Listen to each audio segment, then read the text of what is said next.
ये जनता का कौल हो ही नहीं सकता। महाराष्ट्र की जनता का मन हमें मालूम है, ये हो ही नहीं सकता।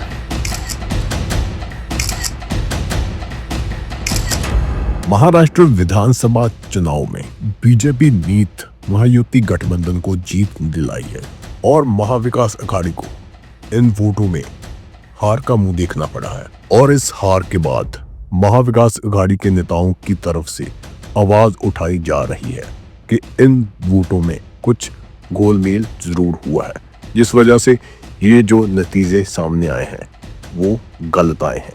इसी प्रकार उन्होंने आवाज उठानी शुरू की और ऐसा भी कहा जा सकता है कि इन नेताओं ने बीजेपी के ऊपर आरोप लगाया है कि इन वोटिंग सिस्टम में कहीं ना कहीं खेल जरूर हुआ है, जिस कारण ये नतीजे कुछ इस प्रकार निकले हुए हैं। क्योंकि जब इन इलेक्शंस की मतगणना हो रही थी तभी यूबीटी के सांसद संजय रावत के द्वारा ये कहा गया, संजय रावत की तरफ से धांधली का आरोप लगाया गया बीजेपी के ऊपर।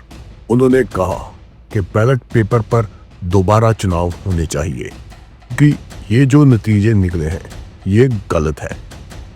उन्होंने साफ साफ ये कहा कि इनमें कुछ ना कुछ धांधली जरूर हुई है, जिस कारण ये सारे नतीजे बदले गए हैं। क्योंकि महाराष्ट्र के लोगों की अगर बात करें तो वो कभी भी इस पार्टी को जिता नहीं सकते, ये उनका कहना है। और इसी बात को लेकर उन्होंने बार बार ये कहा कि ये चुनाव सही नहीं हुए, इन चुनाव का जो रिजल्ट सामने आया है वो सही नहीं है और इसलिए बैलेट पेपर के ऊपर इन चुनावों को दोबारा करवाना चाहिए, तब सारा दूध का दूध और पानी का पानी हो जाएगा। रावत के द्वारा ये भी साफ साफ कहा गया कि जो महाराष्ट्र के चुनाव का रिजल्ट आया है वो जनता का रिजल्ट नहीं है, इसमें कुछ खेल जरूर किया गया है। क्योंकि उन्होंने कहा कि मैं महाराष्ट्र के लोगों को जानता हूं, वो ऐसा नहीं कर सकते। इसलिए उन्होंने साफ साफ ये कहा है कि इन चुनावों में धांधली जरूर हुई है, कुछ ना कुछ गड़बड़ कर इस पार्टी को जिताया गया है, यानी कि लोगों के द्वारा इस पार्टी को नहीं जिताया जाना था। इसी प्रकार अगर माने तो संजय रावत ने अपने एक्स पर पोस्ट कर ये कहा कि नतीजों के पीछे बड़ी साजिश नजर आ रही है और ऐसा लगता है कि ये परिणाम लाए गए हैं, ये लोगों के द्वारा दिया गया मतदान नहीं है, मोदी शाह के द्वारा ये सिस्टम पर कब्जा कर लिया गया है। महाराष्ट्र के ऐसे नतीजे नहीं आ सकते।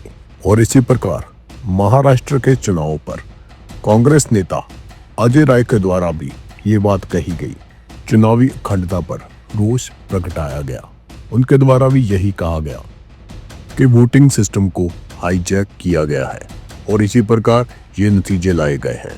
उन्होंने भाजपा पर वोटिंग मशीनों को हाईजैक करने और ऐसे नतीजे लाने के और हेरफेर करने के आरोप लगाए हैं।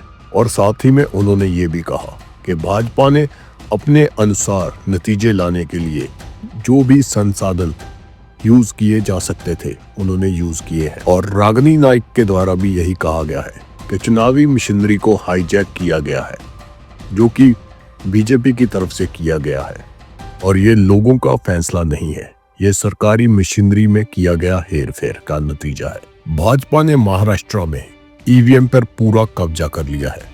और अगर बात करें तो विपक्ष की तरफ से बीजेपी के ऊपर काफी इल्जाम ऐसे लगाए गए हैं जिनसे ये साबित हो रहा है कि इन जो इलेक्शंस में जो फैसले आए हैं वो लोगों के फैसले नहीं है, असल में वो लाए गए फैसले हैं। क्योंकि लोगों के द्वारा ऐसे फैसले नहीं लिए जा सकते थे। ऐसी बातें निकलकर सामने आ रही है कि ईवीएम मशीनों पर कब्जा होने के कारण फैसले सारे बदल गए हैं। और यही बातें सामने आ रही है कि ईवीएम पर कब्जा होने के कारण ऐसे फैसले आए हैं, क्योंकि ऐसे फैसले आने की उम्मीद नहीं थी। और इसी प्रकार अगर बात करें तो हर तरफ से यही बातें निकलकर सामने आ रही महाराष्ट्र है। विधानसभा बीजेपी की चुनाव तरफ से में ईवीएम पर बीजेपी कब्जा महायुति करके गठबंधन ऐसे को फैसले जीत लाए गए हैं और जो कि महाविकास जनता अघाड़ी के को फैसले नहीं इन है। वोटों में आपकी क्या राय आपका है मुंह देखना कमेंट पड़ा। में जाकर और इस जरूर हार के बताना। बाद महाविकास अघाड़ी के नेताओं की तरफ से आवाज उठाई जा रही है कि इन वोटों में कुछ गोलमेल जरूर हुआ है, जिस वजह से ये जो नतीजे सामने आए हैं वो गलत आए हैं। इसी प्रकार उन्होंने आवाज उठानी शुरू की और ऐसा भी कहा जा सकता है कि इन नेताओं ने बीजेपी के ऊपर आरोप लगाया है कि इन वोटिंग सिस्टम में कहीं ना कहीं खेल जरूर हुआ है, जिस कारण ये नतीजे कुछ इस प्रकार निकले हुए हैं। क्योंकि जब इन इलेक्शंस की मतगणना हो रही थी तभी यूबीटी के सांसद संजय रावत के द्वारा ये कहा गया, संजय रावत की तरफ से धांधली का आरोप लगाया गया बीजेपी के ऊपर।